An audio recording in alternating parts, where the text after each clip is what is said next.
This is something so French. Bonjour and welcome to a new video. I am back and today we're going to do a reaction video. This is going to be a laid back video. I just wanted to react to this new Netflix series, Emily in Paris. There's been so much controversy, buzz about this series because it plays on, you know, a lot of cliches about Paris. And for those who don't know, I live in Paris. I've been living here for the past 9 years now. I came here as a student and been working ever since and living here in Paris. And I like to say that Paris is definitely one of the most overrated cities. This is a very unpopular opinion, but this is my opinion, honestly, because after having lived here for so long, of course, in movies and series and, you know, in books, the beautiful side of Paris is portrayed. Of course, in the beginning, it might be true, but once you live here for a while, it's actually not all roses. But as in any cities, there are good sides and bad sides. So let's react together to this Netflix series, Emily in Paris, and debunk some cliches, you know. And I just want to give you my perspective as a Parisian that I am now, basically. So let's get into it. Alright, before we get into this, let me tell you guys about ExpressVPN. ExpressVPN is a VPN that basically hides your server location so you can browse the internet with unlimited content from all over, no matter where you are. I was recently in Dubai, for example, and WhatsApp calls are blocked there, so I used a VPN, and my VPN that I use is ExpressVPN for everything. Literally, I use it to watch Netflix series when I want to switch my location. For example, if you're in one location, some series might not be available to you, simply because of the fact that Netflix tailors the series and shows they show you. So if you're in the US, they will show you series and shows that are popular right now in the US, and not, for example, German series or shows. So if you want to simply switch your location and switch your content up, then ExpressVPN is the best program to use. I use it all the time. Just click on the link down below and get 3 months free ExpressVPN. So let's get into this reaction video. All right, I'm going to go scene by scene. I've watched it once, and the first thing I want to talk about is when she first gets to her apartment, which is in an old building, and it is on the top floor of the building, which is very typical here in Paris when you want to live in Paris, inside of Paris, and not like in the outskirts. It's very typical that you will be living in an old building, most likely. So let's see how that goes for her.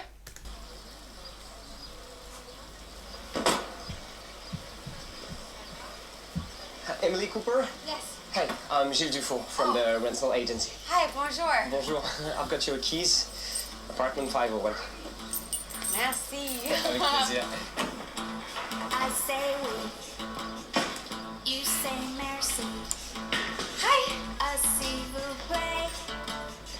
Goes a long The way. building is very old. It doesn't have an elevator.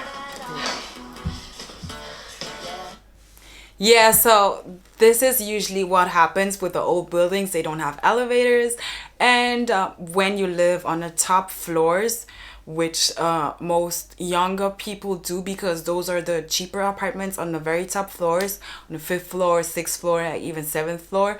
So you basically have to go with it, like carry your groceries up the 6th floor, 7 floors. That's normal here. Charlie. Je ne sais pas. Excusez-moi.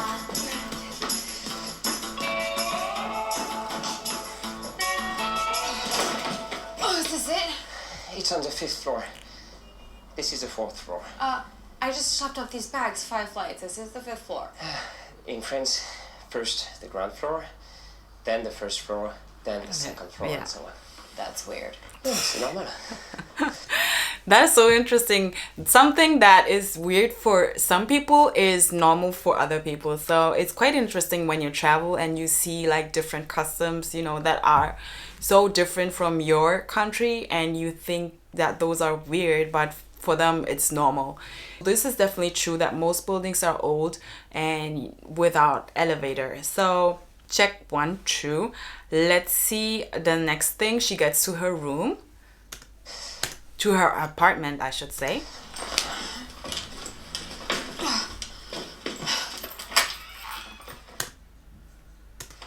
Et voilà, your magnificent Chambre de Bonne. Chambre de what now? Chambre de Bonne. It means the room for the housekeeper. The top 2 floors were typically reserved for the servants. The space is small, but the view. Yes, so Chambre de Bonne is basically exactly what he said, the room for the housekeeper, for the maids, because in those buildings, rich Parisian families used to live there, you know, and they had the top floors reserved for their servants, for the housekeepers, for the maids. So usually Chambre de Bonne is a room or a studio, what they would call nowadays, but it's literally just a room. It's not really a studio. It's usually very small, very tiny, and on the top floor of a building.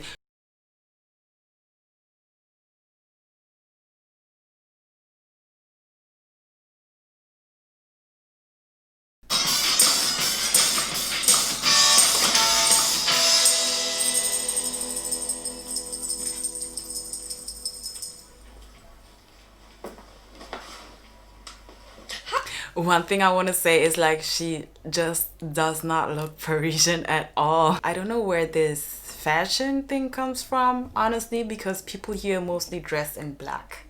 If it's winter time, they dress in black. If it's summer, then they dress, of course, in colors, but not so much like pattern, like how she's dressed is not Parisian at all. And then also with the beret, with the hat and stuff, nobody really wears that here. Hi. Hello. Bonjour. I'm Emily Cooper from the Gilbert Group in Chicago. You are? I'm sorry, I don't understand. This is something so French. I don't know if he said I don't understand because he literally didn't understand what she was saying, or if he said I don't understand because he just doesn't understand the situation. But I want to say something, like I've encountered this so much that people say they don't understand even if they do understand, because simply they don't want to speak English.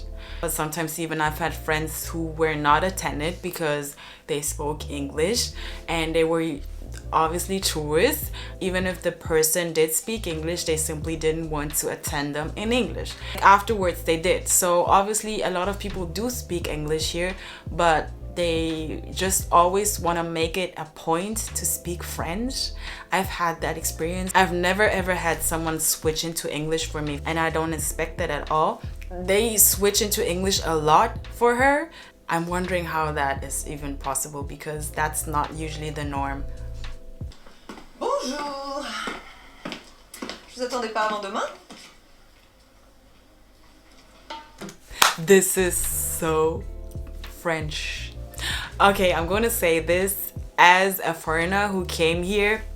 As a student, I was studying French. Of course, I already spoke French, but my French wasn't like, you know, super fluent. So when I first got here into university, I went to the secretary to get some things done. And there was this poor girl. She was from the UK or something. Well, she didn't quite speak French that well. And the lady working at the secretary was just like in French saying je m'en fous, which is literally like I don't give a damn. And I felt so sorry for that girl because she couldn't express herself in French, and I tried to help her with the French I was speaking, and I was saying like, we're in an international school. I mean, you're inviting international students to your university, but then you're not willing to switch into English. Not everybody speaks fluently French when they come here. And that is something that I only experienced here in France. This like stubbornness to not want to switch to English, because I feel like a lot of people are like, no, we have to preserve the French language, and in no way we have to give in like to speaking English. And other cultures are much more open to speak English. Like, I'm comparing it to Germany, and in Germany everybody is just much more open to speak English. There's a lot more English speaking music, influence, like everything on TV. People are generally more used to speaking English, and they're not really so conservative of their own language. There's a lot of English in the German language, but with French it's a little bit different. That's something I learned very early on that is very embedded in the French culture, you know, to preserve it, to preserve the culture, the literature, the music, everything. Well, that's very unfortunate Excuse me? that you don't speak French. It's a problem. Well, I'm going to take a class, but je parle un peu français already. Well, perhaps it's better not to try.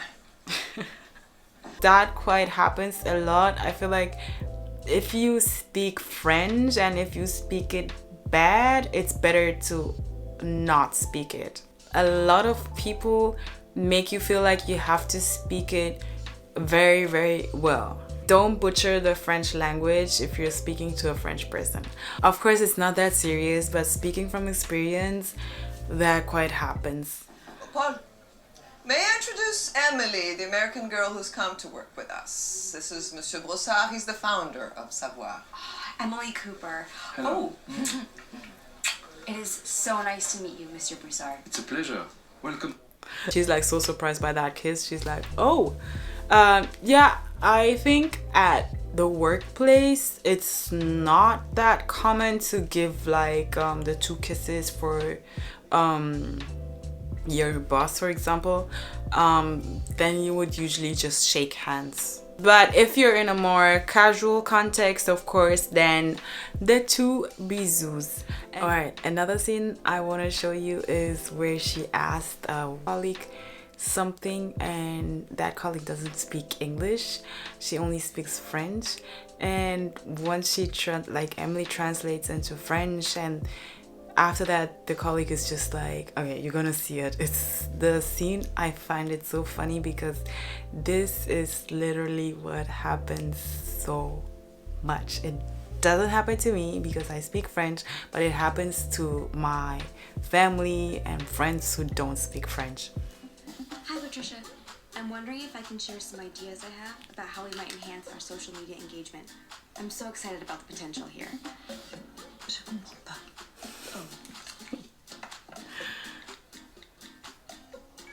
He's like, I don't understand. Je voudrais partager quelques idées sur la manière dont nous pourrions améliorer l'engagement des médias. No. She's simply like, no. She understood what Emily was saying, obviously, but she's still like, no. That happens so much. My sister has told me so many stories when she comes here and she goes to the counter somewhere or to some store and speaks in English, and the people are always straight away, they're like, no. And she even makes fun of this. If you ask for a service, the moment you ask for it, they're gonna say no, but afterwards they're gonna do it. So if you insist, then they're gonna do it. So if you ask, for example, at the counter to buy a ticket, that happened to my sister actually. So she asked something in English, or she asked the guy if he spoke English, and he simply said no, but he did. And like 5 minutes after she insisted, he spoke English basically fluently.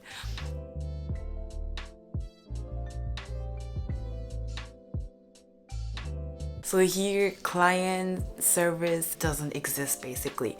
You could go someplace, and even if you are a customer, you are not the king. Customer is not king here, not at all.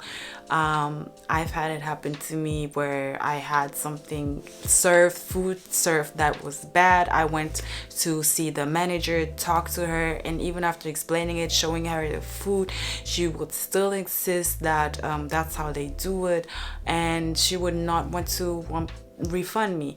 And basically what happened, right after I got sick, I called in again, and she was telling me that I should go to the hospital and bring the, I don't know, notification that I was at the hospital, and just after that I could get my refund.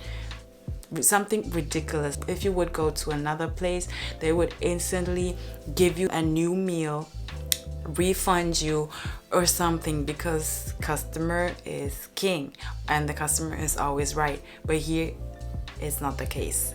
So that is something that is very different culturally too. Those were the main things that caught my eyes in the first episode. Obviously there are so many things, so many more things, and honestly I don't even know why people are so bugged about it, because honestly they're playing on cliches, but a lot of those cliches have some truth in them. Some more than others, but I find that even a lot more than not. So that was it for the video. Thank you so much for watching, and I'll see you in my next one. Bye.